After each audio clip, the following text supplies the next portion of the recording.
Papandawin na lang natin pag nag-low tide na.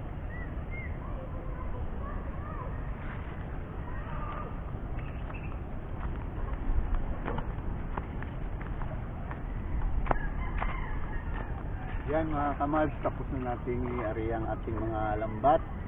Bali mamaya papandawin na lang natin pag nag-low tide na. Bali,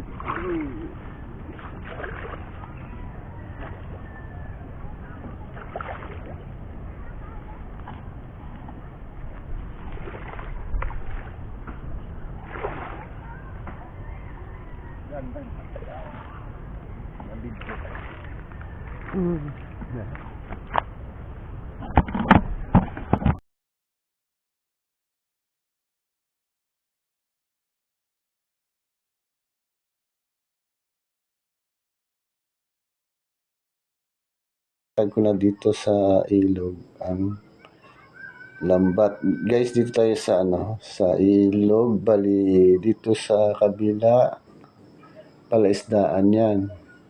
Dito tayo sa ilog naglalagay. Dito sa may mga mangrove. Kasi ang alimango pagka high tide, pumupunta yan sila sa mga sa fish pond or palaisdaan. Yan, dyan sila yan pumupunta. So dito tayo sa tabi, sa gilid lang ng palaisdaan. Sa gilid. Tsaka dito sa banda rito, mga mangrove yan. Pumupunta rin ang mga alimango dyan. Guys, ang target natin ngayon ay alimango. Kaya dito tayo naglagay ng lambat. Kaya ang target natin ay alimango. Kung mayroong pumasok na isda ay okay lang. Okay lang din. Kahit basta may pang-ulam tayo. Pero guys, ang natin ay alimango talaga. Pang-alimango talaga ito. Bali nila.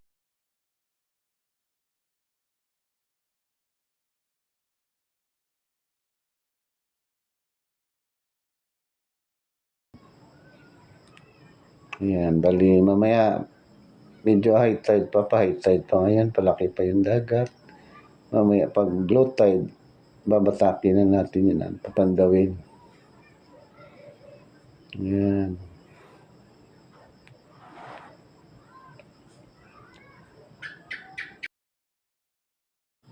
Guys, nilatag ko na ang lambat, bali uuwi muna tayo. Dito yan, ito guys, palaisdaan ito. Dito tayo sa itaas na, yan, palaisdaan yan, daming lumot. Yan. Pero dito tayo sa ilog, yan, mga mangrove. Diyan tayo naglagay ng lambat. Guys, abangan na lang natin ang pagpandaw natin mamaya. Sana makahuli tayo para may pang-ulam tayo. Medyo high tide pa ngayon. Palaki pa yung dagat. Yan guys, dito pala tayo ngayon sa Cadiz. Spot natin dito sa yan. Dito sa bahay. Yan, bahay namin yan. Diyan, malapit lang ang bahay namin. Baling palaisdaan na to, hindi ako may-ari na. may-ari yan na iba. Bali, dito lang tayo sa labas, sa may ilog. Kasi high tide ngayon. Yan.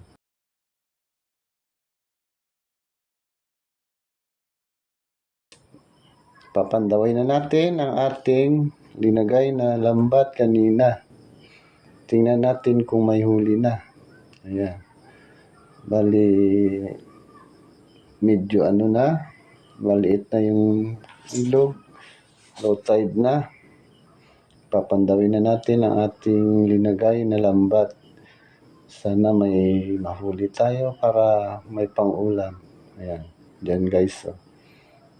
Diyan tayo bababa. Papandawin natin ang ating linagay na lambat.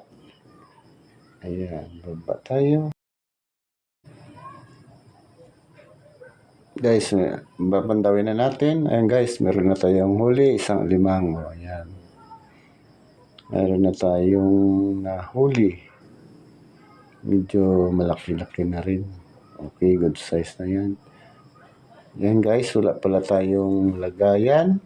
Titingnan muna natin kung mamaya kukuha tayo ng lagyanan. Bali, ililigpit lang natin. Hindi naman makakawala yan kasi nakasabit na yung mga mga kamay or galamay niya. Sumabit na sa lambat, mahirap nang tanggalin niya. Kaya ilagay mo natin, tingnan muna natin dito, baka meron pa tayong huli na iba. Ayan. Medyo palutid na.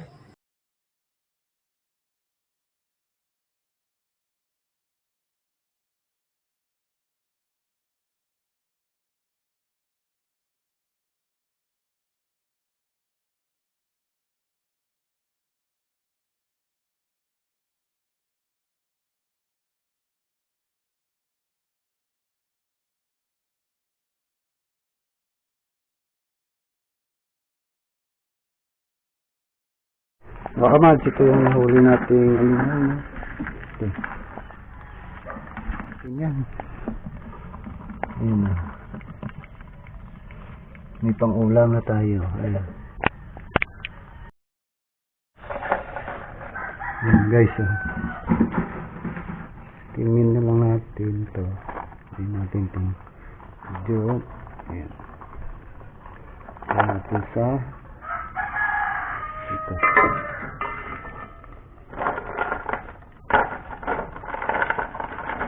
Tingin natin yan.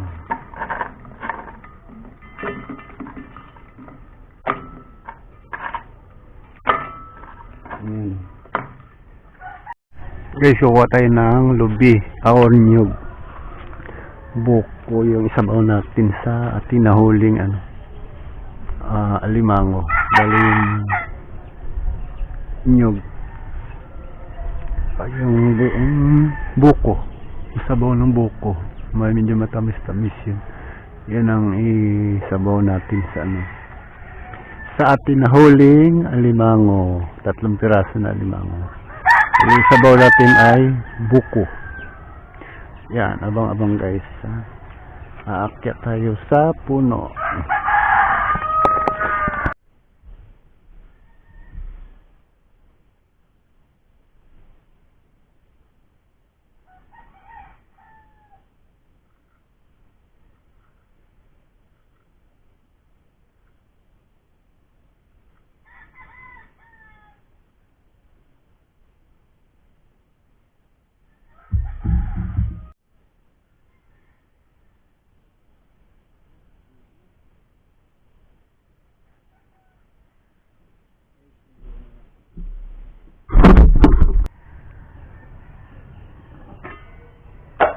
Guys, sabawan na natin ng nyug.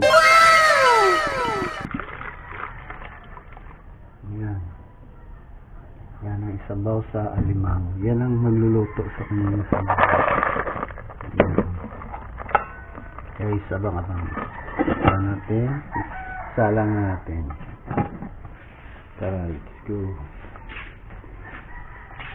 rice cooker.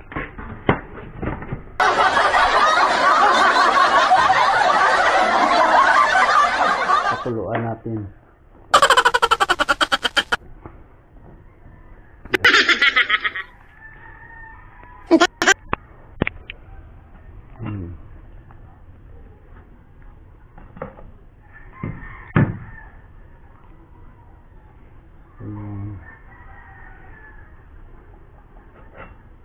Lagi yan ang magluluto sa kanya, yung sabaw ng nyug. Guys, haluan natin. Ayun mga kamads, tignan natin kung pumulo na ang ating alimango. Ayan guys, oh, kumukulo na. Ayan, ito na.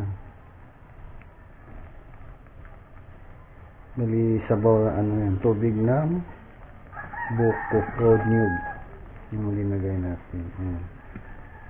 Abang-abangan. Yan, ito na. Lilipat na natin dito kasi magluluto tayo ng kanin. Masarap yung sabaw. Masarap yung sabaw.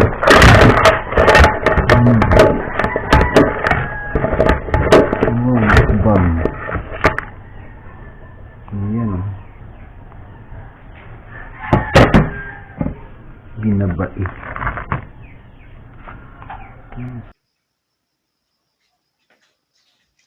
Right, mga kamads, kain tayo.